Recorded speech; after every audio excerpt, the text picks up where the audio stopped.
So we got, so you see that, do you see the renal pyramid? Yep. Because that's the convolute arcuate. Okay. So there's the arcuate artery. Okay, so we're in the cortex. Here's the medulla. So you get medullary duct here. Then we start getting the papillary ducts. So we got, on this side, we have a cortical nephron. Here we have a juxtamedullary. Look at the difference. Look at that loop of Henle. Look how long it is. Okay, so this is a cortical nephron. This is and this definitely is a cortical nephron right there. And then there's a juxtamedullary nephron. And so we got, here again is your Bowman's it's Bowman's capsule with the glomerulus, so it's the renal corpuscle, because they didn't section it so you can see it. Here's proximal tubule. And then we've got descending limb of loop of Henle, thin ascending limb of loop of Henle, thick ascending limb of loop of Henle, distal convoluted tubule. Doesn't really show you. There's probably early distal tubule right there. And then we got late distal tubule, cortical collecting ducts, medullary duct. Here they separate, so you see the Bowman's capsule, and then inside you see the glomeruli. Okay? Good? And then here on this side, you see all the blood vessels right down here along that loop? This would be the vasa recta. Okay, the vasa recta we see associated with these nephrons, and it's around that loop of Henle.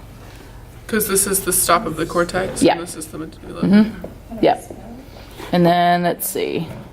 So you just seen, again, parts of the nephron tubule again on that side. That's a boring slice of the kidney. Slice. This boring slice it. This is kind of what you see here again. So you have afferent arterial, efferent arterial. This together is the juxtaglomerular apparatus. These are macula densa cells here. This is the juxtaglomerular cells. Okay, so this makes up your juxtaglomerular apparatus. Here's your glomerulus. Here's your Bowman's capsule. And there's a little space in there. Is that called anything? Bowman space. Do we need to know that? Well, to identify, no, but you'll hear about it. So we have, in the glomerulus, you've got glomerular hydrostatic pressure. You have the plasma colloidal osmotic pressure. And here, we've got the Bowman's capsule hydrostatic pressure, because there's fluid in there. It's like your interstitial fluid hydrostatic pressure. Remember hearing about that? But here it's Bowman's capsule because it's fluid in here.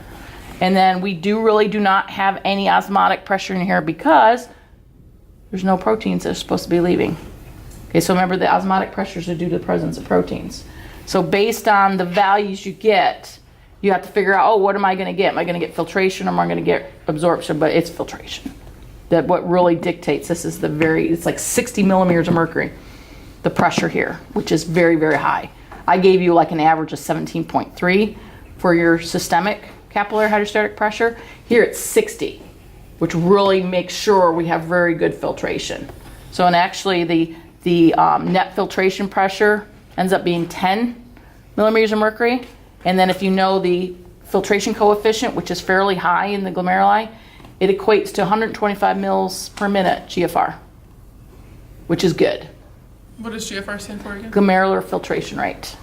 So they do estimate those in clinical settings. When you go to in the hospital, they can do an estimation based on levels of creatinine in your urine and certain things. But they can also do some specific testing to see how your kidneys are working, because it should be an adequate amount. So it's about 125 mils per minute. So if I tell you that down here in the peritubular capillaries that reabsorb about 124 mils per minute, what's the amount that's leaving our body in our urine? If your GFR is 125 mils per minute. Just one? It's 1 mil per minute. So sit there and do the math and figure out how about urine volume is going to be during a day. If it's 1 mil a minute, 60 minutes, so is an hour. 60 times 24, someone do the math, and that's how much urine on average that you produce a day. But we can change it depending on what's going on. Okay, so we can change this if we need to. Where is the early distal tubule? Here.